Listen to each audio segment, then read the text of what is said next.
काका आपण कुठून आले? मी खंडवीनगर मधूनच आलो. इथेच राहायला गेली अनेक वर्षे. काय त्रास होत होता आपल्याला?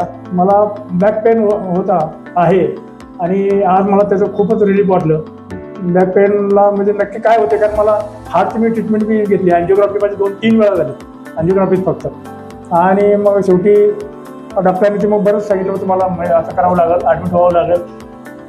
आता इथं आल्यानंतर तुम्हाला किती वेळात काय फरक जाणवला? मला आता इथे अर्धा पाऊण तास तरी मला साधारणतः असा ट्रीटमेंट अंदाजे. आणि मला खूपच आता मोकळं वाटतंय की मला काय आजार हा होता का नाही, का काय मला त्रास होता असं मला काही वाटतच नाही. मला एकदम मोकळं वाटतंय, अगदी फ्री. ऍक्च्युअली काकांचं काय होतं, ही बॅकला पूर्ण त्रास होत होता.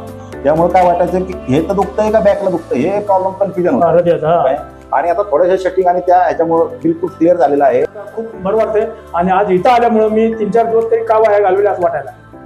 हा, का 4 दिवसापूर्वी आलो नाही. पूर्ण रिलीज झाली इथं. हो, एकदमच मोकळं वाटतंय आज तरी. आता तुम्ही म्हणाल तसं अजून तुम्ही 4 दिवसांनी या, 2 दिवसांनी या, तर मी येणार. बस आता यायची सुद्धा गरज नाही. बस तुमच्या तोंडात साखर पडू, साखर पडू, त्रास होणार नाही. ठीक आहे. ओके. जय बजरंगबली.